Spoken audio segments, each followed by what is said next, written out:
எதிரும் புதிருமாக நின்ற பாமக நிறுவனர் ராமதாசும் தலைவர் அன்புமணியும் ஆறத்தழுவி பாச மலர்களாக மாறியதால் அவர்களின் குடும்பத்தினர் ஆனந்த கண்ணீர் வடிக்கிறார்கள். ஆனால் தந்தையும் மகனும் பிரிந்து நின்று மோதிக்கொண்ட போது தந்தைக்கு ஆதரவாக நின்ற பாமக நிர்வாகிகள் தான் பாவம் தற்போது இரத்த கண்ணீர் சிந்திக் கொண்டிருக்கிறார்கள். அதிலும் ஜி.கே. மணி, சேலம் அருளின் சோகம் தனி ரகம். இது குறித்து சேலம் மாவட்ட பாமகவின் மூத்த நிர்வாகிகள் சிலரிடம் பேசினோம். ராமதாசுக்கும் அன்புமணிக்கும் பிரச்சனை வர முக்கிய காரணமே ஜி.கே. மணிதான். இவரின் மகன் தமிழ்குமரனுக்கு இளைஞரணி தலைவர் பதவியை வழங்கிய போது அன்புமணி கொடுக்கக்கூடாது என தடுத்தார். இந்த விவகாரத்தில்தான் ஜி.கே. மணிக்கு கோபம் ஆகிவிட்டது. அன்றிலிருந்தே ராமதாஸை நேரில் சந்திக்கும் போதெல்லாம் கட்சி நிகழ்வுகளில் உங்கள் படத்தை சின்னதாக போடுகிறார்கள், அன்புமணி படத்தை பெரிதாக போடுகிறார்கள் என்று தூபம் போட்டார். ஜி.கே. மணியுடன் சேலம் எம்.எல்.ஏ. அருளும் கைகோர்த்து ராமதாசுக்கும் நெருக்கமான தோழியின் விருப்பத்திற்கு ஏற்ப பாமகவை திமுக கூட்டணி பக்கம் நகர்த்த முயன்றனர். அதை அறிந்து கோபத்தில் அன்புமணி கொந்தளிக்கவே அப்பாவும் மகனும் நேருக்கு நேராக முட்டிக்கொள்ள பாமக இரண்டாக உடைந்தது. அன்புமணியை எதிராகவே தரித்து கொண்ட முன்னாள் எம்.எல்.ஏ. அருளும் ராமதாசுக்கும் தூபம் போட்டு சேலத்தில் பொதுக்குழுவையும் நடத்தினார். இதனைத் தொடர்ந்து அன்புமணியை கடுமையாக விமர்சனமும் செய்து வந்தார்.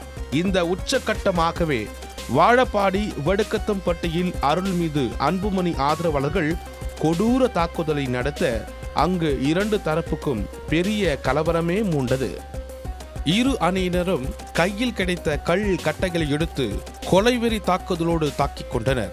அருள், அன்புமணி அவர்களுடைய அணி மீது புகார் கொடுத்து 9 பேரை கைது செய்யவும் வைத்தார்.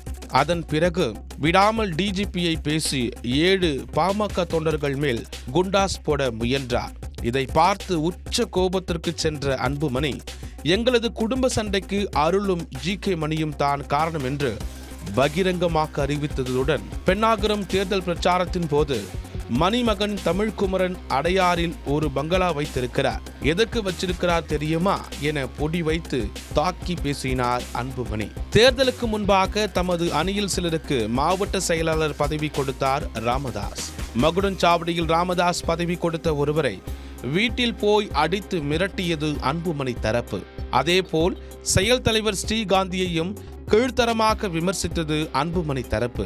சேலம் மாவட்டம் தாரமங்கலம் ஓமலூர் பகுதியில் ராமதாஸ் தரப்பு அணிகளை சேர்ந்தவர்கள் பேஸ்புக்கில் அன்புமணி குறித்து பதிவு போட்டால் உடனே அன்புமணி தரப்பு ஆட்கள் பகிரங்கமாகவே கொலை மிரட்டல் விடுத்தனர். இந்த வகையில் அன்புமணி தரப்பால் பாதிக்கப்பட்டவர்கள் சேலம், தர்மபுரி உள்ளிட்ட மாவட்டங்களில் ஏராளமானோர் இருக்கிறார்கள். இந்த நிலையில் அப்பா மகன் திடீர் சந்திப்பை பார்த்த அருள் தரப்பு கடுமையான அதிருப்தியில் இருக்கிறது. இனி இங்கே இருந்தா மகன் அரவணைக்க மாட்டார் என்றும் அப்பா தரப்பு இனி நம்மளை கண்டுக்காது, எனவே வேறு கட்சியில் நிழல் தேடி ஒதுங்கலாம் என்ற முடிவில் இருக்கிறார் அருள். ராமதாஸ் தரப்பு ஆட்கள் பலரும் அப்படியே ஆஃப் ஆகிவிட்டனர். அன்புமணி தரப்பு கையே இனி ஓங்கும் என்பதில் சந்தேகமில்லை. ஆனாலும் பழைய கட்சி ஆட்கள் எல்லாம் இனிமேல் இவர்களை நம்பி வேலை செய்ய தயாராக இல்லை. கீழ்மட்ட நிர்வாகிகளை அடித்துக் கொள்ள சொல்லிவிட்டு இப்போது இவர்கள் இருவரும் சேர்ந்து கட்டிப்பிடித்து நாடகம் ஆடுகிறார்கள். அதுவும் ஜி.கே. மணி, அருள், தர்மபுரி சரவணன், கரூர் பாஸ்கரன் ஆகிய 4 பேருக்கும் தனது தலைமையிலான பாமகவில் எப்போதும் இடமே இல்லை என்று கராராக கூறியிருக்கிறார் அன்புமணி. அதேபோல் அவர்களுக்கு நெருக்கமானவர்களும் வேண்டாம் என்றும் மீதி யார் வந்தாலும் சேர்த்துக் கொள்ளுங்கள் என உத்தரவே போட்டிருக்கிறார் அன்புமணி. ராமதாஸை ஆதரித்து நின்றால் பாமகவில் தங்கள் அத்தியாய முடிவுக்கு வந்து விட்டதாகவே அந்த 4 நிர்வாகிகளும் முடிவுக்கு வந்து விட்டனர். இதன் காரணமாகவே மேலும் தர்மபுரி உள்ளிட்ட மாவட்டங்களில் அன்புமணியை எதிர்த்து அரசியல் செய்தவர்கள் அன்புமணியின் தலைமையை ஏற்பது கேள்விக்குறிதான். 40 ஆண்டுகளுக்கு மேலாக ராமதாசுடன் இணைந்து பணியாற்றியவர்கள் மாற்று கட்சியை தேடுவதுதான் பெரும் துயரம் என்று சொல்லி முடித்தார்கள்.